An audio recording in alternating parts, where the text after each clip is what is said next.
Dito ako ngayon nagbibistay. Ang tawag dito, bistay. Ang gawa ng ano, pang asintada. Ay, hindi pala. Sorry, pang ano pala ito, pang plastering. Ito ginagawa ko araw-araw. Nagpa-plastering ako. Ay, nag-ano pala, nagbibistay para may gawin yung mga namin. Nagpa-plastering.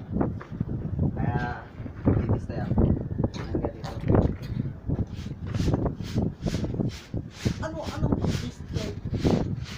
Tingnan mo kung gaano kahirap. Tingnan yung mga kawaon kung gaano kahirap magtrabaho sa construction.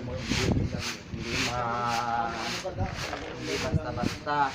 Kaya kung natapos ko lang ang aking